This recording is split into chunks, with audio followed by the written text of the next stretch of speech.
And lastly, environmental forces may actually encourage organizational change and innovation, such as, for instance, federal and state automobile safety and emission control regulations. Now, when all of these positive forces for change line up together, you have a very powerful and successful organization. A second objection you might correctly make is that no, not all resistance to change is bad or a negative force. Resistance can provide a healthy balance in an organization, particularly to ill-considered, unnecessary, or self-seeking change programs. It would be a mistake to write off all resistance as negative. A better strategy would be to regard resistance as information or feedback, inherent and important to the change process. Important adjustments can be made by employing this feedback. Ignoring or denying resistance will stimulate it or drive it underground. I should mention the role of motivation to change at this point in our discussion. Motivation is the countervailing balance to resistance. Motivation to change is the single best predictor of likelihood for success of a change project. Motivation to change may be driven by desire, by need, or fear. But whatever the reason, motivation is an important and necessary force in countering resistance.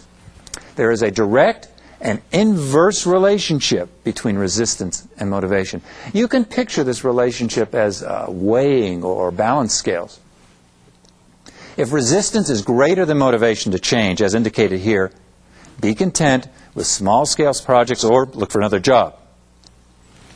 For instance, if the leadership of the organization is highly politicized and the employees are heavily invested in maintaining the status quo, if the structure of the company is rigid and very institutionalized, if a lethargic do-nothing culture prevails, and if the environment, the external environment, reinforces conforming to imposed rules and regulations, it would be extremely difficult to muster and sustain the motivation necessary to make significant change happen.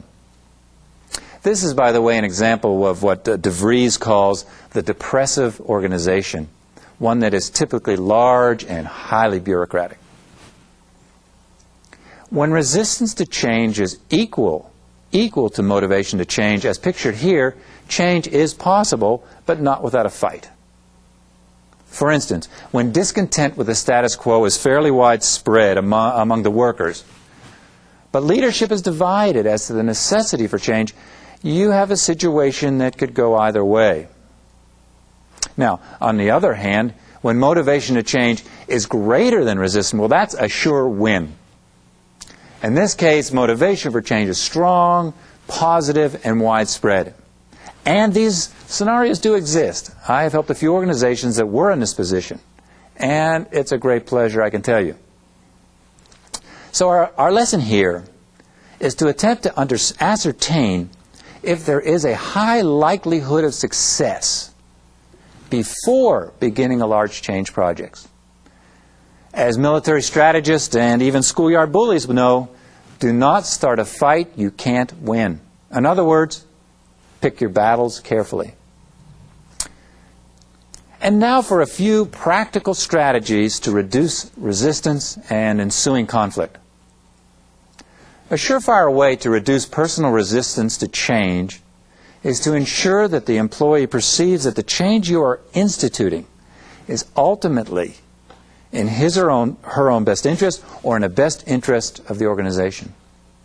If the employee really believes it is, the threatening nature of change is reduced. And that can be done in two very basic, low-tech ways: through involvement in the change process and communication.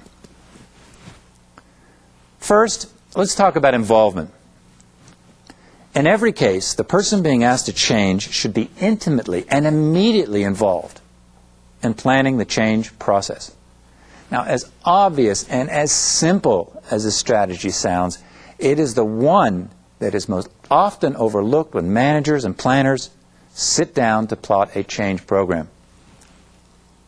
More often, the planners have done all the groundwork, And then they present it to the workers as a fait accompli, a finished project, a done deal.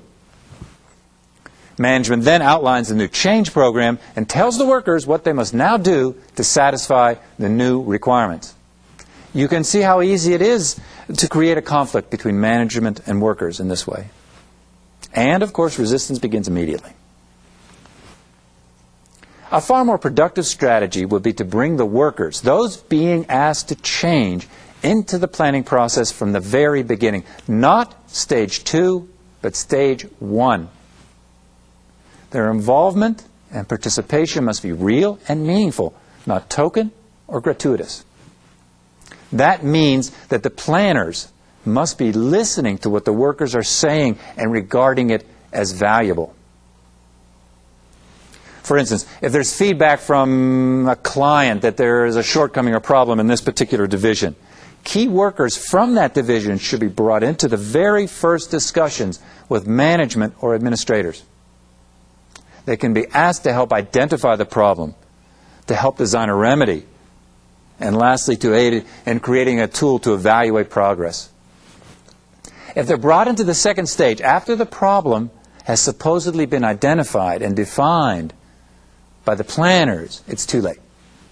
A conflict situation will have been created. Now, who knows better what the problems are than the worker on the front line?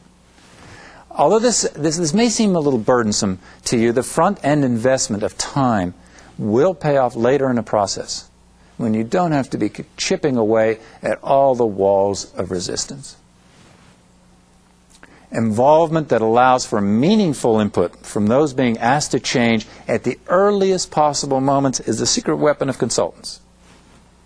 Perhaps some of you have heard what Harold Levitt calls the "my baby" theory of management.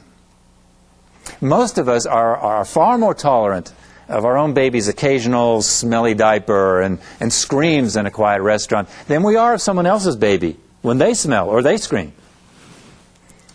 Applied to organizations, the my baby theory means that we are far less resistant to change that we have initiated than change that's been initiated by someone else. If it's my baby, that is my idea, I will willingly undergo the difficulties inherent in the change process.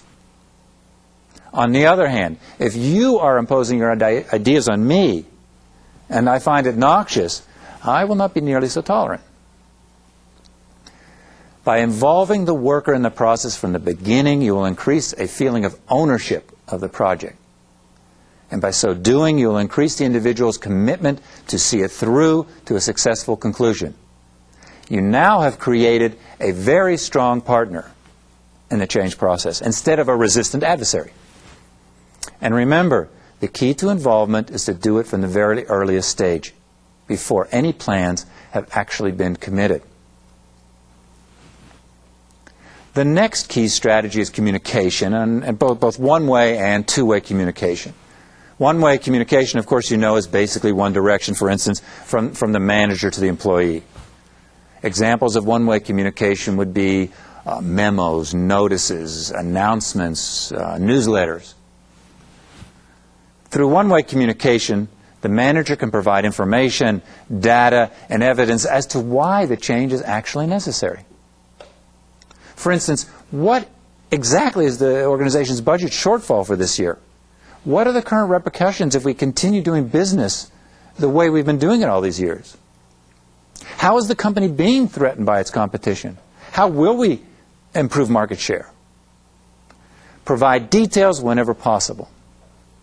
Personalize the data. What are the short and long-range implications for the employee himself or herself? What will be gained by change? What will be lost if the organization doesn't change? Make sure that everyone is aware that there is a very real problem, a very real goal, a very real issue that needs to be addressed. That this is not just a make-work idea someone thought up. If people understand why change is being imposed, it helps reduce their inclination to resist. This type of communication also helps reduce ambiguity, the unknown, and uncertainty. This is very helpful in reducing resistance. Knowledge reduces the fear of the unknown, as well, I might add, as the power of gossip. A common communication mistake I see upper-level managers make over and over is to assume that because they have issued a memo, everyone is now informed. Important information needs to be transmitted in a variety of ways and a number of times. A University of Minnesota study indicated that 80% of all business communications must be repeated, and rarely is more than 20% of what top management says understood 5 levels below. Posters, letters, meetings, newsletters, and emails are a few ways to communicate the rationale for significant change. Repeating important information too often is rarely a problem. Communicating it in too cursory a fashion is a common error. Information should be as complete and detailed as possible. You can be sure that the organization gossips will be waiting to fill in the gaps that you've omitted with their own tales if you don't publicize your side of the story completely. Two-way communication is also critical. Opportunities should be provided for employees to air their concerns, anxiety, frustrations, fears, as well as to propose their own ideas. This can be done formally through meetings or forums called specifically for that purpose. Also, informally, managers can make themselves available to discuss changes by just leaving their door open or spending a little extra time in the coffee room or in the cafeteria. Now, these formal meetings, I have to say, can be contentious. Workers may use this forum to bring up a whole host of personal and irrelevant objections and complaints.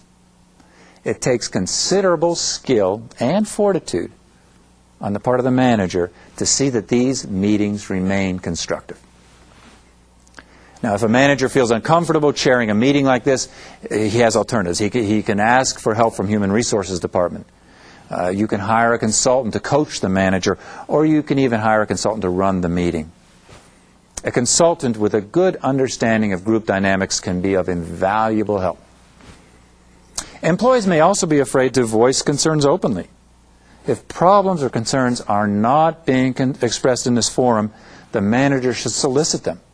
The manager should ask employees directly what problems they foresee in creating the type of change that is being suggested. This openness, by the way, is very important in the eyes of the employees, as you can imagine. A mistake managers make, another one of those mistakes when a change program has been announced, is to barricade themselves in their office, to become suddenly too busy to chat with workers. They immediately take a defensive posture. Avoiding, ignoring, or pretending problems don't exist is a tactical error in a change program. The objective of this type of meeting or dialogue with your employees is twofold. The first is simply to get resistance into the open so it can be addressed. Some of the objections may be totally unreal, with no basis in reality. Others may point up real shortcomings in the intended change program. If management fails to provide an opportunity for this resistance, for this dialogue, resistance may go underground. Gossip will become destructive, cliques will form, and resistance may be too strong to overcome if motivation is limited. The second objective of these forums is that they can provide an opportunity for constructive input and feedback. This type of feedback is an excellent way to fine-tune a change program so that it is both palatable and effective in the eyes of the people who are being asked to implement it. Listening is a very important part of this communication process. Another common error managers make is talking far too much in these forums, trying to sell or convince their employees on the importance of the change program. Professional salespeople will tell you that listening can be a more effective sales technique than a high-pressured sales pitch. I would now like to try a short experiment that might demonstrate in a more personal way the concepts of resistance and motivation. Imagine that your boss has asked you to head up a fairly significant change program in your organization. Now, this is an excellent opportunity for you. It is a challenge, it's a new assignment, and it certainly may open doors to advancement if you do well. So, you are motivated. You have begun involving some key workers from the very earliest planning stages and hired a consultant to provide guidance through the process. Now, the consultant tells you, it's now a good idea to go down to the work floor and have a meeting with your employees to discuss the reasons for the change and to elicit the employees' reactions and input. He reminds you that if you don't get resistance out in the open in the beginning, it's going to go underground and it will be very hard to deal with later on. But holding communal meetings with your employees is not something you often do. In fact, you've never done this before. This is definitely a change in management style for you. And to make matters worse, your change team has told you that there is considerable discontent among the workers, largely fueled by just idle rumor and gossip. Now, stop for a moment. Be very honest with yourself. Put yourself into the scenario I just described. If you were in this manager's shoes, would you be constructing any walls of resistance to avoid a potentially confrontive meeting? If you were in this situation, might you not feel a tinge of anxiety or a hint of fear in confronting a group of possibly angry employees? That's called a flight or fight reaction. It's entirely normal and can be a real source of personal resistance to change. Remember wall number 1. If the flight or fight response is very strong, you might even respond to the consultant by saying something like, "This is garbage. I'm the boss. I don't have to explain myself, and certainly not to an employee." Let me pursue the example with you a little further. Put yourself again into the manager's position. Did you find yourself thinking something like, "But executives don't talk to workers. We have a chain of command in our company. I communicate with my assistant, who communicates with a manager, who communicates with a supervisor, who communicates with a lead supervisor, who then actually talks to our workers." If you had a thought along these lines, that would be an example of our wall number 2. Remember? Structural resistance to change. Your organization's structure is set up in a way that reduces the opportunity for meaningful two-way communication. Well, further, you might argue, no one has ever asked employees what they think of anything in our organization. It's just not done. This is an example of the third wall, cultural resistance to change. There may be indeed a long-standing tradition or culture in your organization of not regarding the opinions of workers. And in your last attempt to avoid this meeting, you tell the consultant that, besides, we may be required to have a union representative lead the meeting. Now, if this were true, it would be an example of the last or fourth wall, environmental or external constraints on change. But thankfully, your motivation to change is very strong. Your boss wants it done, so you bravely march downstairs for your meeting, hoping your consultant knows what he's doing. And this leads to our last lesson that I borrowed from Tolstoy.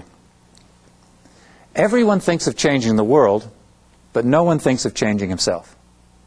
Managers, know thyself. Make sure that you are not asking your employees to make changes that you would not make yourself. In summary, I have attempted today to outline the beginning stage in a change process, how to identify, how to predict resistance to change. I've also provided some strategies that you can employ to help reduce resistance. This is only the first stage in the change process, but if there are missteps here, they will plague you throughout the rest of the process. And lastly, for those of you who would like to read more about the entire change process, I would like to strongly recommend a book that I use in both my consulting and teaching. It's called Leading Change by John Cotter.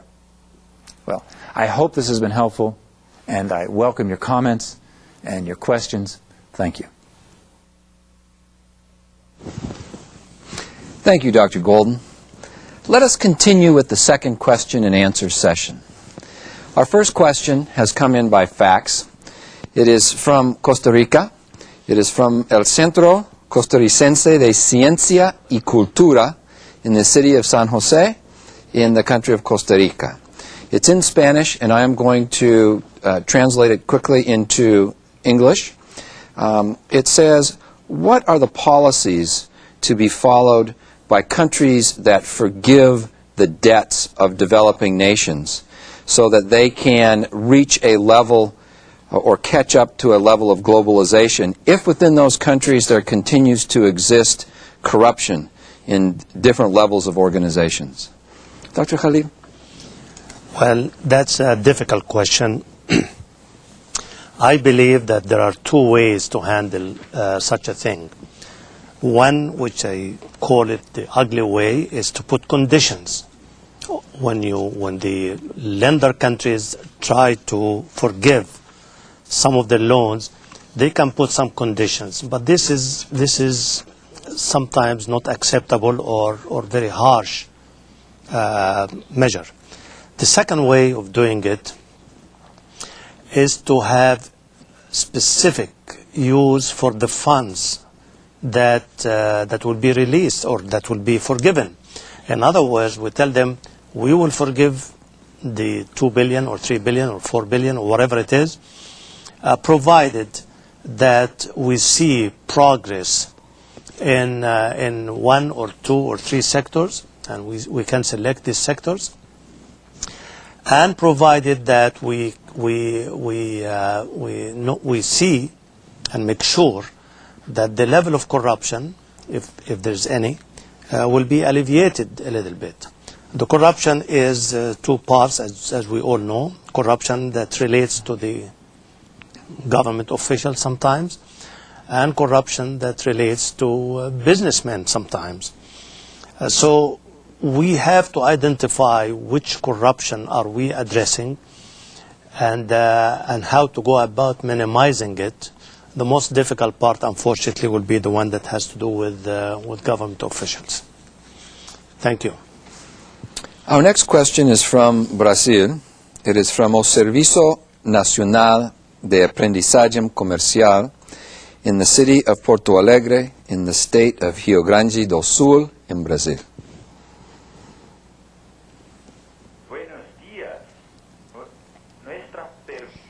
Our question is, how is the future going to be for societies that have no conditions to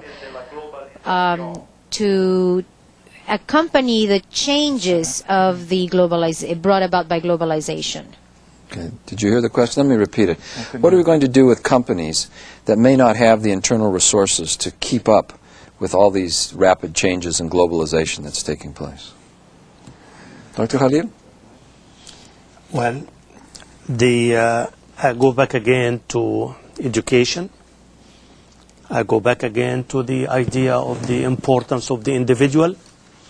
And then I go back again to the idea of that we don't throw away what we are doing as a whole and pick and choose.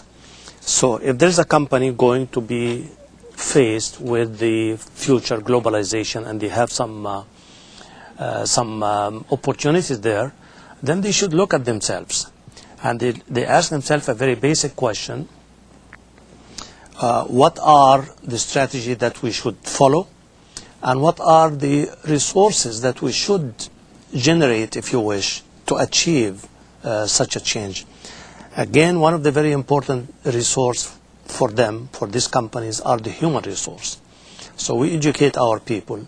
We have an open organization, if we can, as much as we can, so that when they move into the change, the degree of the change or the difficulty will be less, and we will be able to utilize the maximum amount of our small resources for the process of change. Dr. Golden? What I like to recommend to organizations is small increments of change, small bits of change at a time, not global change. And when an organization and employees or a country see success in a small project, that success helps to reinforce future change. So I think the small increments of change is what I'd recommend. Our next question is from Mexico. It is from La Universidad Tecnológica de Tecamachalco, in the city of Tecamachalco, in the state of Puebla, in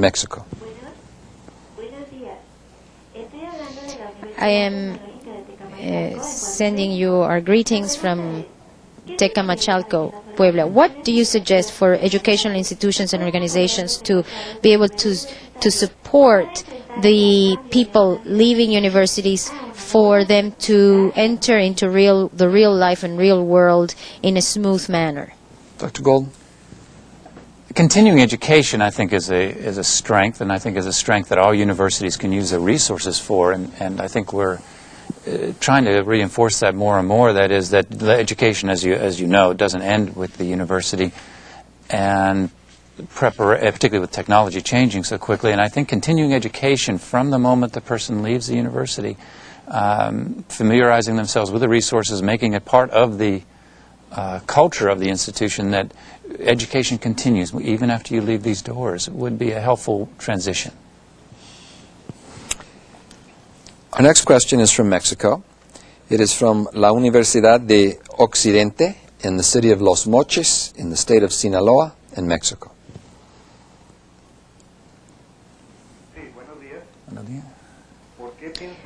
Why do you think that educational institutions are so resistant to changes if they're supposed to be promoting development?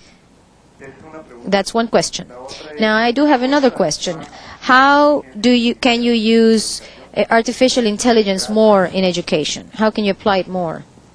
Dr. Golden, you take the first one. Dr. Khalil, you take the second. The first one deserves a whole course. Why are institutions of higher education traditionally so resistant to change? And I wish I could argue with that, but I can't. I think traditionally the way universities particularly have been organized as bringing together diverse specialties that don't necessarily in real life converse very much. You have many lateral administrative rules. You have horizontal rules. The institutions are extremely rule-bound, and they're extremely hierarchical. And I think that change becomes very, very difficult with so many levels of bureaucracy and so many what can become, for all purposes, fiefdoms or kingdoms that are independent in and of their own, that are only cooperating because we are all located in one central place, not because we normally cooperate. So it's I wish I had an easy solution for that one. Dr. Khalil, artificial intelligence. Artificial intelligence.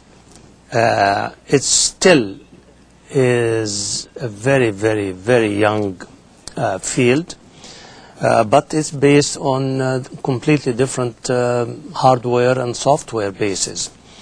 We can, and hopefully in the future, will be able to use that in education, because it mimics the natural intelligence of the manager and of the individual in decision making. So we could start introducing it now. It's now much more available. It used to be for a long time a classified thing, but now it's declassified, if you wish, and could be used. So I see more and more of companies, particularly in business, particularly in investment, using it. It's still yet to go down to the level of education and level of universities and possibly high schools in the future. But that is the trend.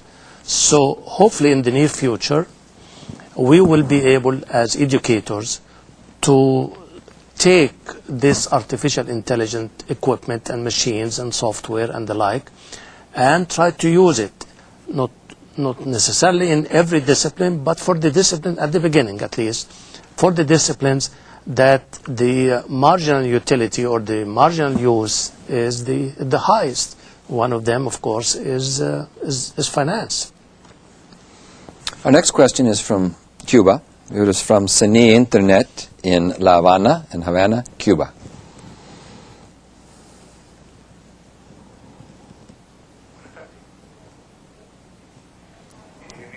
My question is the following. What do you think should be done as far as the education of workers in order to guarantee the success in the process of change?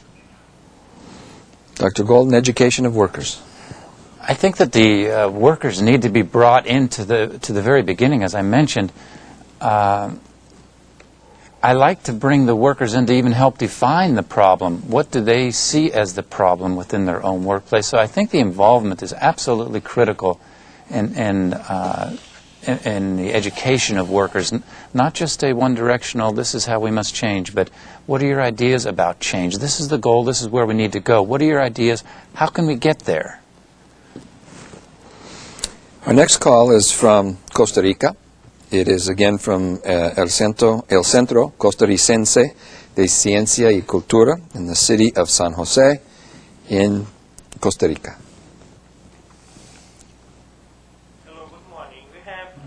Tenemos dos preguntas. La primera,